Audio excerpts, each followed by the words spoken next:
AI data centers. Everyone is talking about Nebius and IREN, partnerships with NVIDIA, but when it comes to the full AI stack, nobody talks about the foundations, the companies that power the entire artificial intelligence revolution. But what if I told you there is a British company that NVIDIA literally cannot run without? The company in question is Rolls Royce, and in this video I'll be breaking down the forgotten, growing aspect of their business, powering data centers. So with all that being said, let's get into the video. So Rolls Royce, listed under the ticker RR on the London Stock Exchange, or RYCEY globally, is a 120-year-old British engineering giant. Although they are predominantly known for their cars, the engineering aspect focuses on the industrial side, from aircraft engines to nuclear reactors. And mentioned in the intro, they are a major beneficiary in the AI stack. Now here's the thing that nobody wants to admit about AI. It's not really a software story, it's a power story. So you've got all these cool Anthropic and Claude demos. You've got Nvidia selling the H200 chips to China for tens of thousands of dollars. We've got hyperscalers like Microsoft, Amazon, Google collectively committing hundreds of billions to AI infrastructure. But none of this works, none of it, if you can't physically deliver electricity into the building. And this stat here is key.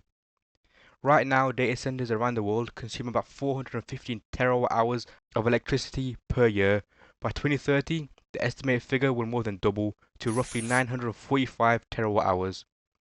To give you a sense of scale, that's more than the entire country of Japan uses in a year, just for data centers, and that's only 5 years away.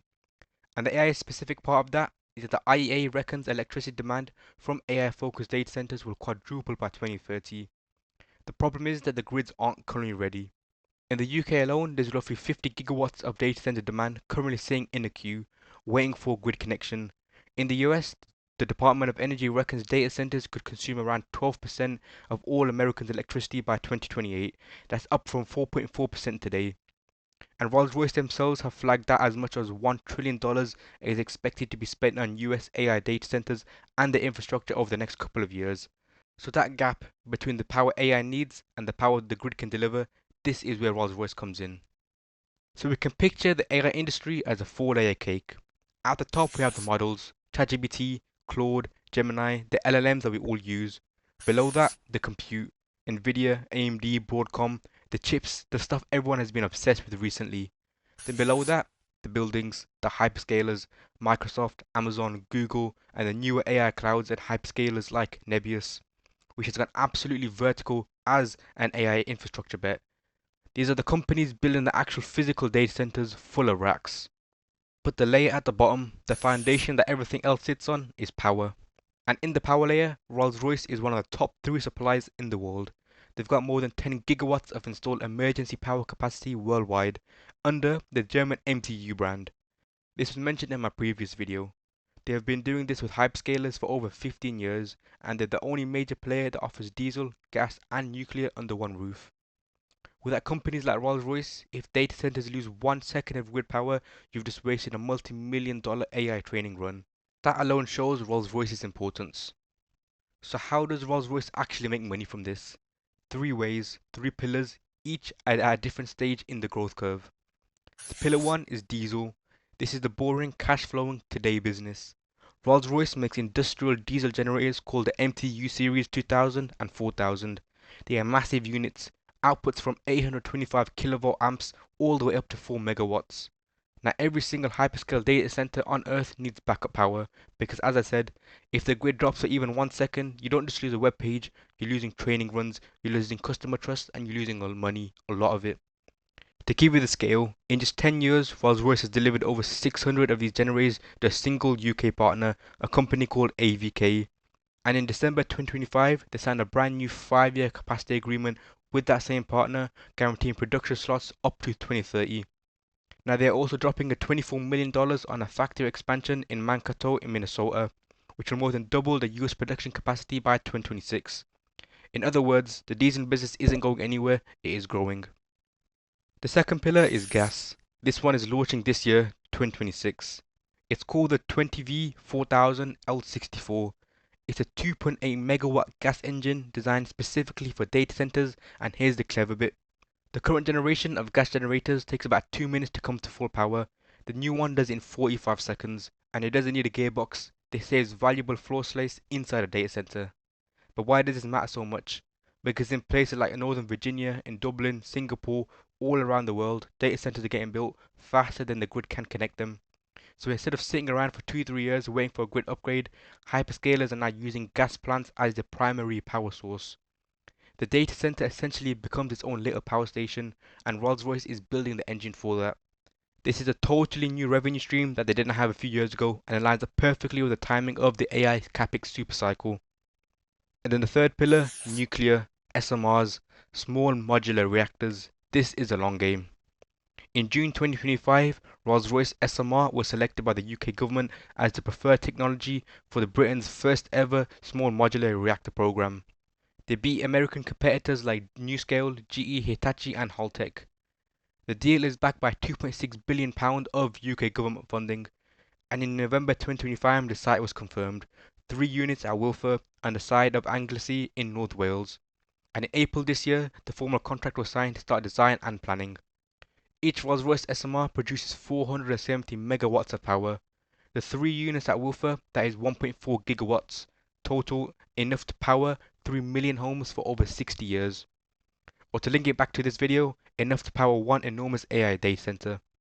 And it's not just the UK, Rolls-Royce has already signed an early works deal with the Czech utility company CEZ for up to 3 gigawatts of nuclear energy. If we forecast the lifetime contribution to the UK economy alone, £54 billion. Now why did this connect to AI? Because hyperscalers have already figured out they cannot decarbonize the AI data centers on wind and solar alone. They need an always-on, zero-carbon baseload power, and nuclear is the only thing that does this 24/7. In September 2024, Microsoft signed a 20-year deal with Constellation Energy to restart 3 Mile Island, rebranded as the Crane Clean Energy Center, entirely to power Microsoft AI data centers. Google has signed with Kairos Power, Amazon invested in X Energy, Equinix, the biggest data center operator in the world, has signed non-binding agreements for more than a gigawatt of SMR capacity across multiple vendors, including Rolls-Royce. The AI build-out is quietly also a nuclear build-out, and Rolls-Royce is the only European SMR vendor with multiple binding commitments in motion. Now this all sounds pretty interesting, but how do they operate fundamentally?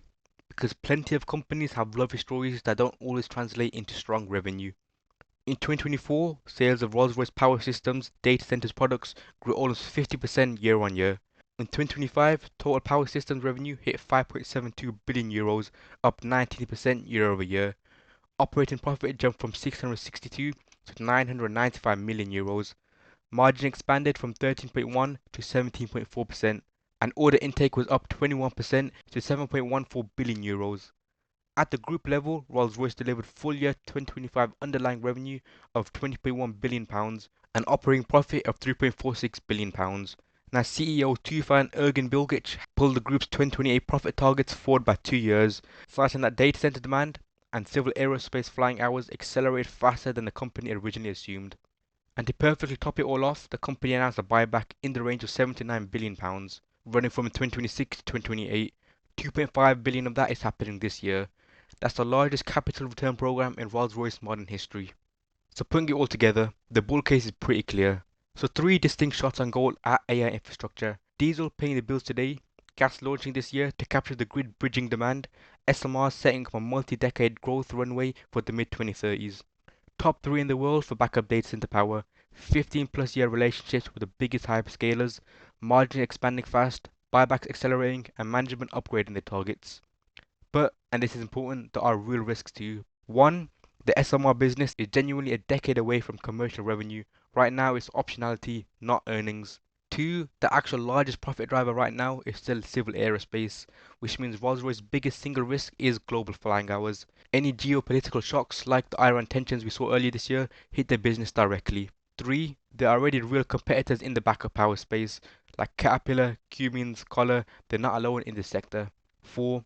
US hyperscalers are increasingly signing direct deals with US-based SMR vendors like Oklo and X Energy. This could fragment the long-term opportunity. And 5. The stock has already had a massive re-rating. A huge amount of this turnaround story is already priced in. So it's not a no-risk story, but the way that I would frame it is this. If the AI infrastructure thesis is real, and $1 trillion of incoming US capex strongly suggests that it is, then the company that physically powers the bottom of the stack should be a beneficiary, and right now that company is Rolls-Royce. So that's the breakdown. Rolls-Royce, the hidden AI infrastructure play that I think investors are sleeping on. I genuinely believe that this is one of the most interesting industrial stories in the UK right now. I do own a position around 5% of my portfolio and I'm looking to add more to hold for the long term. If you got any value from this video, hit the like button, subscribe if you're new, and let me know in the comments below if you own any Rolls Royce, and I'll see you in the next video.